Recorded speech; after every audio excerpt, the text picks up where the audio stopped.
పోలీసుల్ని పిలుస్తున్నావు కదా, పిలవే. కడాయి పెట్టేశాను, ఆయిల్ వేయమన్నావు కదా. ఆ.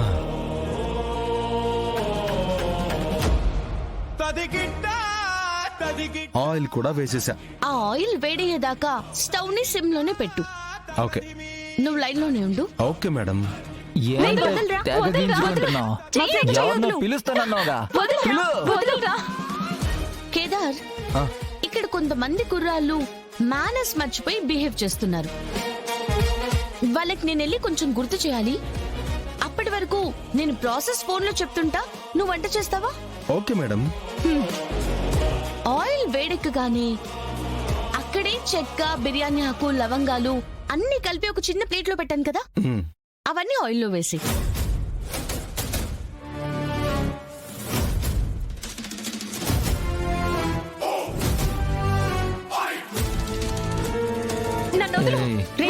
రేయ్, ఏం జరుగుతుంది ఇక్కడ? ఏం లేదు మేడం, మేము గుడ్ బాయ్స్ లా మా పని మేము చేసుకుంటుంటే వీళ్ళొచ్చి పోలీసులకు చెప్తామని బెదిరిస్తున్నారు.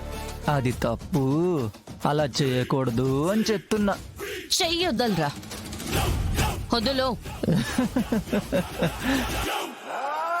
వదలరా. నీ చేయి పట్టుకోలేదని ఫీల్ అవుతున్నావా? నీ చేయి కూడా పట్టుకుంటా.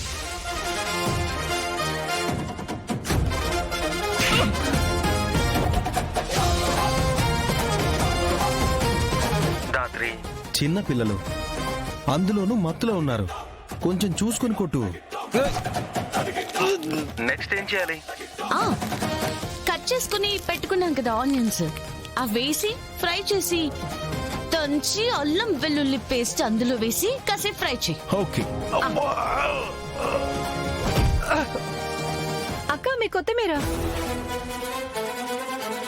పట్టుమని 18 ఏళ్లు కూడా రాలేదు, అప్పుడే మత్తుకి బానిసలైపోయారా?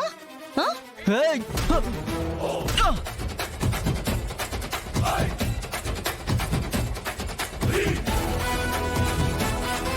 నెక్స్ట్ ఇది అల్లం వెల్లుల్లి పచ్చి వాసన పోయే వరకు లైట్ గా రోస్ట్ చేసి దాంట్లో చికెన్ వేసి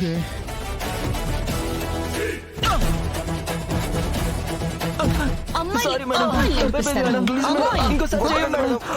ఎప్పుడైనా చేయండి మేడం. ఇంకొకసారి ప్లీజ్ ప్లీజ్ మేడం. మేడం కొట్టకండి మేడం. అమ్మా.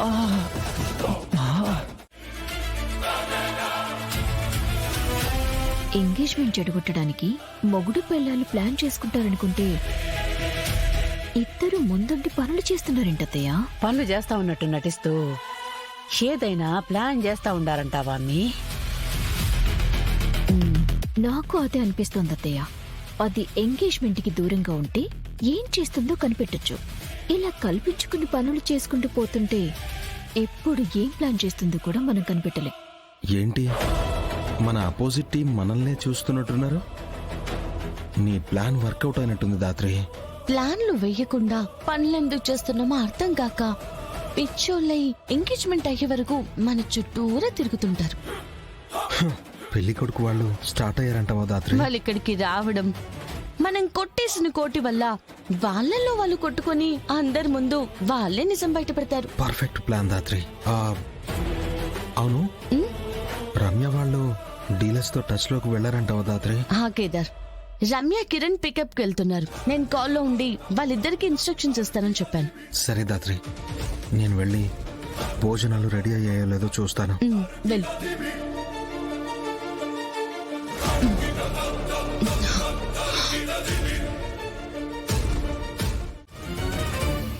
నమస్కారం. నమస్కారం అండి. నమస్కారం. రండి,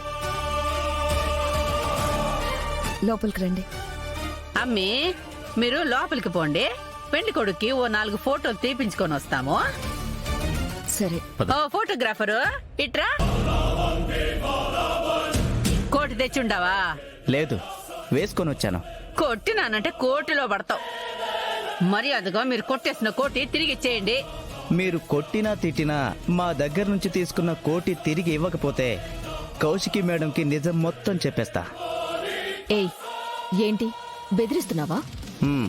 నువ్వు వెళ్ళి నిజం చెప్తే మహా అయితే మమ్మల్ని ఓ 4 మాటలు తిడతారు.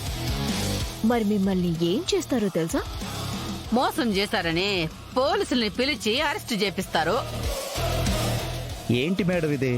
ప్లాన్ వేసింది మీరు, బలయ్యేది మేమా? ఇదేం న్యాయం అండి? మా న్యాయం ఇట్నే ఉంటది. మర్యాదగా డబ్బులు తీసి మాకు ఇయ్యండి. డబ్బు కక్కుర్తిపడి అడిగినామమ్మా. అయినా నిజంగా మేము ఆ కోటి తీసుకునుంటే మళ్ళీ ఇక్కడికి ఎందుకు వస్తాం? ఆ డబ్బు పంచుకొని ఊరొదిలి వెళ్ళిపోయే వాళ్ళం కదా. అయితే ఆ డబ్బుని నిజంగా దొంగలొచ్చి మిమ్మల్ని కొట్టి తీసుకెళ్లారా? అవును మేడం. డబ్బు మీ చేతికొచ్చి 10 నిమిషాలు కూడా కాకముందే మీ మీద అటాక్ చేసి నేను చెప్పుండానని డబ్బులు దొంగతనం చేసే అవసరము ఎవరికుంటాది?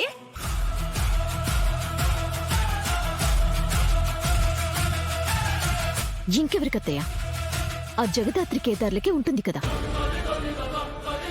ఇలా చేసి మనలో మనకి గొడవలు పెట్టి నిజాన్ని బయట పెడదామని ప్లాన్ చేశారు. అవునమ్మి, నువ్వు చెప్తా ఉంటే నాకు అదే నిజం అనిపిస్తా ఉండది. అమ్మ జగదాత్రి ఎంత పనిచేసుండావే. వాళ్ళ ప్లాన్ అర్థమైపోయింది కదా అత్తయ్య.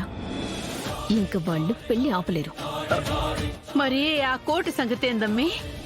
ఎంగేజ్మెంట్ అవ్వగానే దాని దగ్గర నుంచి ఎలా రాబట్టాలో నాకు తెలుసత్తయ్య.